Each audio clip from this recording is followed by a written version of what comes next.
ہدایت کے مختلف درجات ہیں۔ ایک درجہ یہ ہے کہ ہدایت کا راستہ بتا دیا جائے، دوسرا درجہ یہ ہے کہ ہدایت کا راستہ دکھا دیا جائے، اور تیسرا راستہ یہ ہے کہ ہدایت کا راستے پر ہمیں انگلی پکڑ کر چلایا جائے، جیسے بچوں کو چلایا جاتا ہے۔ لہٰذا ہم ان سارے معنوں میں خدا سے درخواست کر رہے ہیں کہ ہمیں ان سارے معنوں میں ہدایت کے راستے پر چلائے، یعنی کہ ہمیں ہدایت کا راستہ دکھا بھی، ہمیں بتا بھی، اور ہمیں اس پر چھوٹے بچوں کی طرح چلا بھی۔ اب جو اگلی 2 لائنیں ہیں اس میں اسی ہدایت کے راستے کی وضاحت کی گئی ہے کہ آخر ہدایت کا راستہ ہے کیا۔ اگلی آیت یا اگلی لائن کا مفہوم یہ ہے، ان لوگوں کے راستے پر جن پر تو نے انعام کیا۔ اب جب آپ اس لائن کو پڑھتے ہیں تو یہاں پر سوال آتا ہے کہ کون سے لوگ ہیں جن پر اللہ نے انعام کیا۔ علماء اسلام کے مطابق یہاں پر اللہ سے انعام پانے والے لوگ وہ نہیں ہیں جو بظاہر طور پر دنیاوی مال سے مالا مال ہیں، جن کے پاس بہت ساری دنیاوی چیزیں ہیں، کیونکہ یہ چیزیں تو فرعون اور نمرود کے پاس بھی تھی، بلکہ کیونکہ ایسے لوگ دراصل اللہ کے یعنی خدا کے غضب کے مستحق ہوا کرتے ہیں اور اپنی ہی فلاح و سعادت کی راہ میں گم ہوتے ہیں۔ ہم یہاں پر انعام سے ہماری مراد یہ ہے کہ ہمیں حقیقی اور پائیدار انعامات دے جو خدا کی خوشنودی یعنی کہ جس سے خدا بھی خوش ہو، جس کا نتیجہ یہ نکلے کہ خدا بھی خوش ہو، ایسے ہمیں انعام دے، نہ کہ وہ انعام جو پہلے فرعونوں اور نمرودوں کو بھی ملتے رہے ہیں۔ ہمیں وہ انعام نہ دے جو پہلے فرعون اور نمرود کو بھی ملے تھے لیکن تو ان سے خوش نہیں تھا، بلکہ ہمیں وہ انعام دے اور ان لوگوں کے راستے پر چلا جن کو تو نے ایسا انعام دیا کہ جن سے تو خوش ہو گیا۔ اب سوال پھر یہ آتا ہے کہ آخر وہ لوگ کون ہیں؟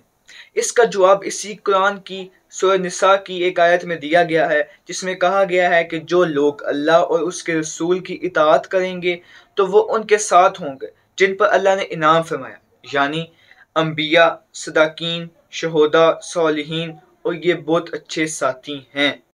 اب قرآن پاک کی اس لائن یعنی سورہ فاتحہ کی اس آیت میں ہم انہی لوگوں کے راستے پر چلنے کی دعا مانگ رہے ہیں جن پر اللہ نے انعام فرمایا۔ اب یہ جو ہمیں پڑھے ہیں اوپر قرآن پاک میں اس کا ذکر آ گیا کہ وہ لوگ کون ہیں جن پر اللہ نے انعام فرمایا۔ قرآن پاک میں اللہ کہتا ہے وہ انبیاء، صداقین، شہداء اور صالحین ہیں۔ ہم انہی کے راستے پر چلنے کی اس آیت میں اس لائن میں خدا سے دعا مانگ رہے ہیں۔ اب سورت کی آخری لائن یہ آیت یہ ہے، ان کے راستے پر نہیں جن پر تو نے غضب کیا اور نہ ہی ان کے راستے پر جو گمراہ ہوئے۔ اب یہاں پر اگر آپ اس لائن پر غور کریں تو پہلے ان لوگوں کا ذکر کیا گیا ہے جن پر غضب کیا، پھر ان کا جو گمراہ ہوئے۔ ویسے اگر دیکھا جائے تو اللہ کا عذاب یا غضب انہی پر ہوتا ہے جو گمراہ ہوتے ہیں یا اس کی نافرمانی کرتے ہیں۔ اب یہاں معنی مختلف ہیں۔ شروع میں جن لوگوں کی نشاندہی کی گئی ہے یعنی وہ لوگ جن پر اللہ نے غضب کیا یا جن پر اللہ غصہ ہوئے، وہ ان سے مراد وہ لوگ ہیں جو شرارت نفس اور تکبر کی وجہ سے غلط راستے پر چلتے ہیں اور پھر خدا ان پر غضب کرتا ہے۔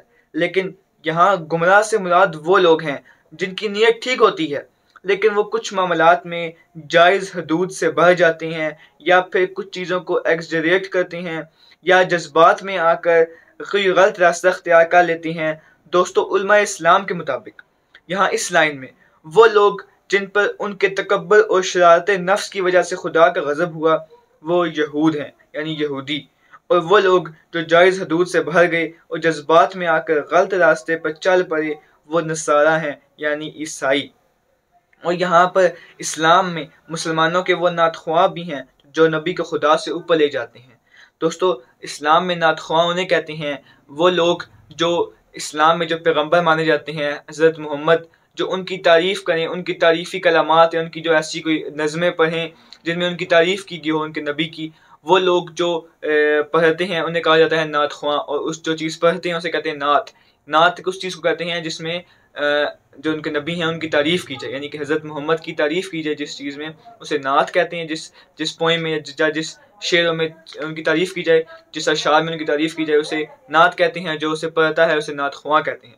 تو اس آیت میں علماء اسلام کے مطابق ایسے نعت خواہ اور عیسائی دونوں شامل ہیں جنہوں نے نبی کا درجہ خدا سے بڑھا دیا ہے، جس کی وجہ سے وہ دونوں گمراہ ہو گئی ہیں، لیکن ان کی نیت ٹھیک ہے، پھر چاہے وہ عیسائی ہوں یا پھر وہ نعت خواہ ہوں۔ دوستو یہاں ہماری یہ قرآن کی پہلی سورت ختم ہو جاتی ہے۔ اس سورت کو دیکھیں تو اس کے 3 حصے ہیں۔ پہلے حصے میں اللہ کی تعریف کی گئی ہے۔ جو دوسرا حصہ ہے یعنی کہ جس میں ہم کہتے ہیں کہ اے اللہ ہم تیری عبادت کرتے ہیں اور تجھ ہی سے مدد مانگتے ہیں، یہ دراصل اللہ اور اس کے بندے کے درمیان ہینڈ شیک ہے۔ اور تیسرے حصے میں انسان اپنے لیے ہدایت کی دعا مانگتا ہے۔ اور ایک بات جو ضروری ہے وہ یہ ہے کہ اس سورت کے آخر میں عربی کا لفظ آمین بولا جاتا ہے، جس کا معنی ہے اے اللہ یعنی اے خدا ایسا ہی ہو۔ یہ اسلام میں دعا کے آخر میں بولا جاتا ہے، اس لیے چونکہ سورہ فاتحہ بھی دعا ہے، اس لیے اس کے آخر میں بھی آمین یعنی اے خدا ایسا ہی ہو بولا جاتا ہے۔ ویڈیو کا پہلا حصہ جس میں ہم نے کتاب کا مطالعہ کرنا تھا وہ ختم ہو گیا ہے۔ اب آتے ہیں دوسرے حصے کی طرف جو ہے کریٹیکل انالائسس۔ آج جو ہم نے مطالعہ کیا ہے اس پر ایک ہی اعتراض ہو سکتا ہے کہ آخر وہ لوگ کون ہیں جن پر اللہ نے انعام کیا یا جن پر اللہ کا غضب ہوا۔ قرآن نے ان لوگوں کا بتایا ہے جن پر انعام ہوا، جس کا ذکر میں پہلے کر چکا ہوں، لیکن صداقین، شہداء، صالحین اور انبیاء ہر قوم اور تہذیب کے لیے مختلف ہو سکتے ہیں۔ ہو سکتا ہے جو شخص ایک قوم کے لیے بہت اچھا ہو، ان کا محسن ہو، ان کا ہیرو ہو، لیکن وہی شخص دوسری قوم کے لیے برا ہو، دوسری قوم اس شخص کو برا سمجھتی ہو۔ اب مسئلہ یہ آتا ہے کہ یہ کون طے کرے گا کہ ساری اقوام اور تہذیبوں کے درمیان ایسے کون سے لوگ ہیں جو ساروں کے لیے مشترکہ طور پر اچھے ہیں یا جو ساروں میں مشترکہ ہیں۔ اس کے لیے ہمیں پہلے اچھے اصول چاہیے ہوں گے جو انسانیت کے لیے اچھے ہوں، پھر جو لوگ بھی ان اصولوں پر کوالیفائی کریں گے وہ اچھے لوگوں میں شمار ہوں گے۔ اس لیے اس اعتراض کا جواب ابھی ممکن نہیں ہے کیونکہ یہ بہت لمبی بحث ہے، اس لیے ابھی ہمارے پاس اتنا علم بھی نہیں ہے، اس لیے ابھی اس اعتراض کا جواب ممکن نہیں ہے کہ ہم اس اعتراض کا جواب دیں۔ اس کا جواب ہم کب دیں گے؟ جب ہم سارے مذاہب اور ان کی کتب کا مطالعہ کر لیں گے تو اس کے بعد وہ اصول تیار کریں گے جو انسانیت کے لیے اچھے ہوں گے، پھر ان اصول پر جو بھی لوگ کوالیفائی کریں گے وہ لوگ معاشرے کے لیے اچھے ہوں گے۔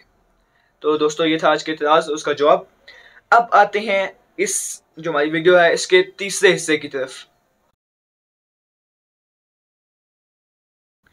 ہم نے آج 3 چیزیں سیکھی ہیں۔ نمبر 1، ہمیں صرف ایک خدا کی عبادت کرنی چاہیے، اسی کے آگے سر جھکانا چاہیے، نہ ہم کسی بندے یا چیز کی عبادت کریں اور اس کے آگے سر جھکائیں۔ جب ہم اس چیز پر عمل کر لیں گے، یعنی کہ ہم جب صرف ایک خدا کی عبادت کریں گے اور اسی کے آگے سر جھکائیں گے تو خود کو آزاد محسوس کریں گے کہ میں کسی اپنے جیسے شخص کے سامنے نہیں جھکتا بلکہ اس کو سجدہ کرتا ہوں، اس کے آگے جھکتا ہوں جو مجھے اور اس کائنات کو بنانے اور چلانے والا ایک خدا ہے۔ دوستو دوسری چیز جو ہم نے آج سیکھی ہے وہ یہ ہے کہ ہمیں صرف خدا ہی سے مدد مانگنی چاہیے، چاہے کتنے بھی مشکل حالات ہوں۔ ہمیں پریشان نہیں ہونا چاہیے کہ کتنے بھی بڑی پریشانی ہو، کیونکہ پریشانی کتنی بھی بڑی ہو وہ خدا سے بڑی نہیں ہو سکتی۔ اس لیے ہمیں مشکل وقت میں لوگوں کے آگے ہاتھ نہیں پھیلانے، لوگوں سے مدد کی بھیک نہیں مانگنی، بلکہ خدا سے دعا کرنی ہے، خدا سے مدد کی درخواست کرنی ہے، کیونکہ وہ سب چیزوں کو بنانے والا ہے اور سب اس کی قدرت میں ہے، وہ سب پر قدرت رکھتا ہے۔ وہ کسی بھی چیز یا شخص کو وسیلہ بنا دے گا جو ہمارا مسئلہ حل کر دے۔ کوئی بھی شخص یا چیز ہمارا مسئلہ حل نہیں کر سکتی، یہ سب وسیلہ ہوتے ہیں۔ مسئلہ کو حل کرنا، کسی بھی مسئلے کو حل کرنا صرف خدا کے اختیار میں ہے، وہ ہمارے لیے لوگوں اور چیزوں کو وسیلہ بناتا ہے۔ دوستو اب آتے ہیں تیسری چیز کی طرف جو آج ہم نے سیکھی ہے۔ تیسری چیز جو ہم نے آج سیکھی ہے وہ یہ ہے کہ جس پر ہم نے عمل بھی کرنا ہے، وہ یہ ہے کہ جب بھی ہم خدا سے کوئی درخواست کریں یا اس سے کوئی دعا کریں تو آخر میں آمین، جس کا مطلب ہے کہ اے خدا ایسا ہی ہو، یہ ہمیں لازمی کہنا چاہیے۔ اس کے علاوہ اکثر ہم اپنے کسی قریبی دوست یا پھر گھر والوں کو بھی دعا دیتے ہیں، مثلا خدا تمہیں لمبی عمر دے۔ ایسی جب بھی کوئی بات ہو، ایسی جب بھی کسی کو ہم دعا دیں تب بھی ہمیں آمین کہنا چاہیے، یا پھر اگر کوئی ہمیں بھی ایسی دعا دے تو ہمیں آمین کہنا چاہیے۔ دوستو یہی تھی آج کی ویڈیو۔ اب آج ہم نے قرآن پاک کی پہلی سورت یعنی سورہ فاتحہ کا مطالعہ کر لیا ہے۔ اب اگلی ویڈیو میں سورہ بقرہ جو قرآن پاک کی دوسری اور سب سے بڑی سورت ہے اس کا مطالعہ شروع کریں گے۔ امید ہے جو آج باتیں کی ہیں وہ سمجھ گئے ہوں گے۔ اگر کسی بھی بات سے کوئی بھی اختلاف ہے تو نیچے کمنٹ سیکشن کھلا ہوا ہے، آپ وہاں جا کے اپنی رائے کا اظہار کر سکتے ہیں۔ اسی طرح ہم سب ایک ٹیم ہے اس مشن میں، میں اکیلا نہیں ہوں، آپ سب میری ٹیم ہیں۔ اسی طرح اگر آپ میرے سے اپنی رائے کا اظہار کریں گے نیچے کمنٹ سیکشن میں، اسی طرح ہم علمی بحث کر کے آگے بڑھ سکیں گے اور مسئلوں کو حل بھی کر سکیں گے۔ دوستوں میں امید کرتا ہوں آپ بات سمجھ گئے ہوں گے، اور میں امید کرتا ہوں کہ میں بھی اور آپ بھی، ہم دونوں، ہم سارے جو آج ہم نے سیکھا ہے، جو آج ہم نے چیزیں دیکھی ہیں، ان پر عمل کرنے کی پوری کوشش کریں گے۔ دوستو اپنا خیال رکھیے، ملتے ہیں آپ سے اگلی ویڈیو میں۔ اللہ حافظ۔